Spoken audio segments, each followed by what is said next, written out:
Hello. In this video, I'm going to explain the main rationale behind Intelligent Decision Support System. Why was it created and to what purpose? There is an abundance of scholarly work on how to do foresight, which methodologies to use, and how to structure foresight processes.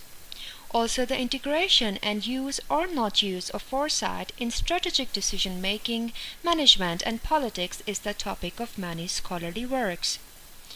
The re-examination of past foresight expectations has received a lot of interest, produced fascinating studies, and has even become under the term history of the future almost a discipline in its own right.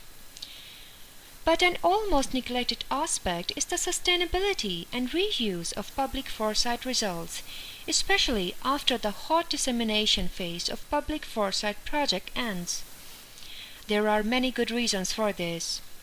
One reason is that many foresight exercises are implemented inside organizations and are restricted in nature. Here, the question of the sustainability and reuse of the foresight results does not arise, as the results are, in the best cases, already integrated into decision-making processes, and the future medium-term use is more a typical task of intra-organizational knowledge management. Another, probably most important reason for this is that foresight is associated with the future and not with the past. So there is generally less inclination to use older foresight results, as they might be invalidated by new findings or their horizon has already passed. But both reasons apply only to a subset of the results of the European foresight studies and activities. Looking at the specific knowledge domain of the FORCE projects, European foresight projects in the security domain, most of them are conducted within one of the EU framework program. There is a strong case to be made for reusing this knowledge more extensively.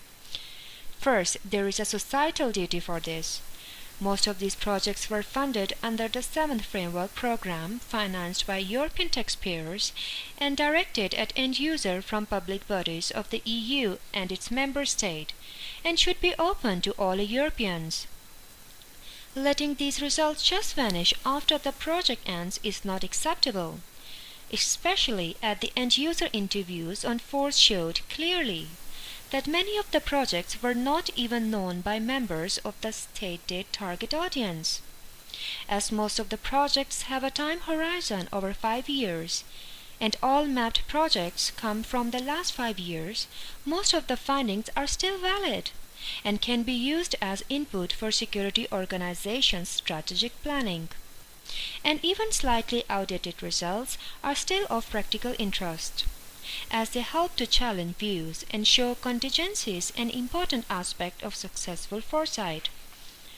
Other types of findings do not become outdated so quickly, especially state-of-the-art, and literature reports are relevant for some time or have to be updated.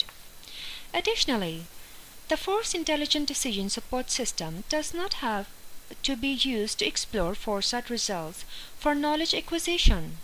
One can also imagine the reuse and integration of foresight findings and methods from other projects identified in the foresight platform into own foresight exercises. This can save resources and reinventing the wheel.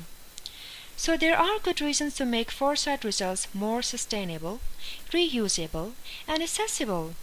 And to achieve this goal, Intelligent Decision Support System is created.